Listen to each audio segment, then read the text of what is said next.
श्रीमद् भगवद गीता द्वितीय अध्याय सांख्य योग।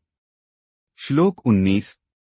श्री भगवानुवाच य एन वेत्ति हंतारं यश्चैन मन्यते हतम् उभौ तो न विजानीतो नाय हंति न हन्यते। जो यह सोचता है कि आत्मा किसी को मार सकता है या मर सकता है वह अज्ञान में है। आत्मा न तो किसी को मारती है न ही इसे मारा जा सकता है। जीवन में उपयोगिता। आत्मा अमर है, इसलिए हिंसा और मृत्यु का भय निरर्थक है। जीवन और मृत्यु केवल भौतिक शरीर तक सीमित हैं, आत्मा सदा जीवित रहती है।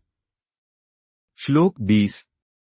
श्री भगवानुवाच न जायते म्रियते वा कदाचिन्नाय भूत्वा भविता वा न भूयः अजो नित्यः शाश्वतोऽयं पुराणो हन्यते हन्यमाने शरीरे।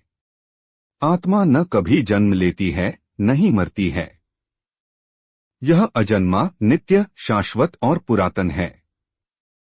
शरीर के नष्ट होने पर भी यह नष्ट नहीं होती। जीवन में उपयोगिता। मृत्यु केवल शरीर का परिवर्तन है, आत्मा अमर रहती है। इस सत्य को समझकर भय मुक्त होकर जीवन जीना चाहिए। आत्मा की अमरता को जानकर हमें सांसारिक मोहमाया से ऊपर उठकर कर्म करना चाहिए। श्लोक 21।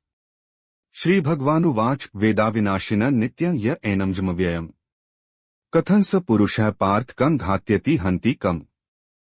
हे पार्थ, जो इस आत्मा को अविनाशी, नित्य, अजन्मा और अव्यय, अक्षय जानता है वह किसी को मारने या मरने की बात कैसे सोच सकता है। जीवन में उपयोगिता। जब आत्मा अमर है तो हमें कर्म करते हुए फल की चिंता नहीं करनी चाहिए। हिंसा, भय और मृत्यु की आशंका केवल अज्ञान के कारण होती है, इसलिए आत्मा का ज्ञान प्राप्त करना आवश्यक है। श्लोक 22।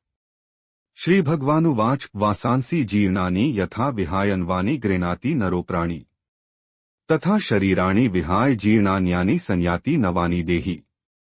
जिस प्रकार मनुष्य पुराने वस्त्रों को त्याग कर नए वस्त्र धारण करता है, उसी प्रकार आत्मा पुराने शरीर को त्याग कर नया शरीर धारण करती है। जीवन में उपयोगिता। जन्म और मृत्यु एक प्राकृतिक प्रक्रिया है, इसलिए हमें मृत्यु से भयभीत नहीं होना चाहिए।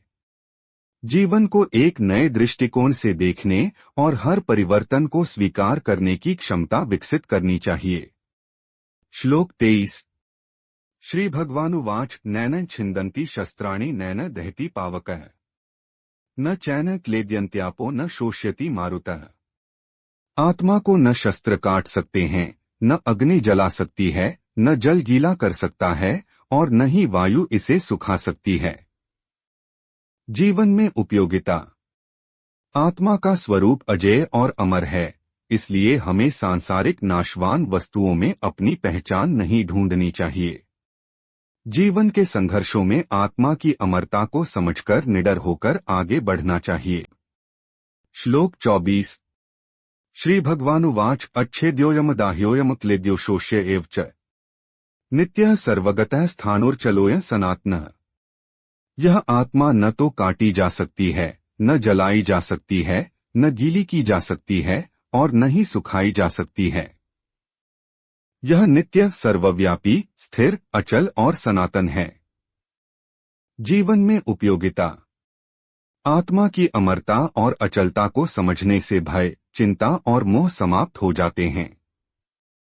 आत्मा की नित्यता को जानकर हमें अपने कर्मों पर ध्यान केंद्रित करना चाहिए, न कि नश्वर चीजों पर।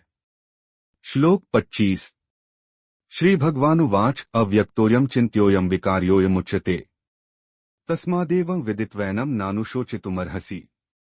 यह आत्मा अव्यक्त, इंद्रियों से परे, अचिंत्य, बुद्धि से परे और अविकार, परिवर्तन रहित है, इसलिए इसे जानकर तुम्हें शोक नहीं करना चाहिए। जीवन में उपयोगिता। आत्मा की सच्ची प्रकृति को समझकर हमें भौतिक हानि या मृत्यु से भयभीत नहीं होना चाहिए। आत्मा के अचल स्वरूप को पहचानकर जीवन में मानसिक शांति और संतुलन बनाए रखना चाहिए। श्लोक 26। श्री भगवानुवाच अथ चैन नित्य जातम नित्य वा मन्यसे मृतम तथापि त्वं महाबाहो नैवं शोचितुमर्हसि। यदि तुम यह मान भी लो कि आत्मा बार बार जन्म लेती है और बार बार मरती है, तब भी तुम्हें शोक नहीं करना चाहिए। जीवन में उपयोगिता। परिवर्तन संसार का नियम है, इसलिए हमें किसी भी परिस्थिति में अत्यधिक शोकग्रस्त नहीं होना चाहिए। हर अंत एक नई शुरुआत है, इसलिए हमें सदैव अपने कर्तव्य का पालन करते रहना चाहिए। श्लोक 27। श्री भगवानुवाच जातस्य हि ध्रुवो मृत्युर्ध्रुवं जन्म मृतस्य च तस्मात् परिहार्यर्थे न त्वं शोचितुमर्हसि। जो जन्मा है उसकी मृत्यु निश्चित है, और जो मरा है उसका पुनर्जन्म भी निश्चित है। इसलिए जिसको टाला नहीं जा सकता उस पर शोक मत करो। जीवन में उपयोगिता। जीवन और मृत्यु के इस चक्र को समझकर हमें न तो जन्म का अहंकार करना चाहिए और न ही मृत्यु का भय रखना चाहिए। मृत्यु को एक सत्य मानकर हमें अपना जीवन सार्थक बनाने के लिए सही कर्म करने चाहिए। श्लोक 28। श्री भगवानुवाच अव्यक्तादीनि भूतानि व्यक्तमध्यानि भारत अव्यक्तनिधनान्येव तत्र का परिदेवना। हे भारत, सभी प्राणी अव्यक्त रूप में अस्तित्व में आते हैं, बीच में प्रकट होते हैं और अंत में फिर अव्यक्त हो जाते हैं। फिर किस बात का शोक? जीवन में उपयोगिता। जीवन की अस्थिरता को समझकर हमें किसी भी परिस्थिति में अधिक दुखी या सुखी नहीं होना चाहिए। हमें वर्तमान में रहते हुए अपने कर्तव्यों का पालन करना चाहिए, क्योंकि अस्तित्व अनंत यात्रा का हिस्सा मात्र है। ओम नमो भगवते वासुदेवाय।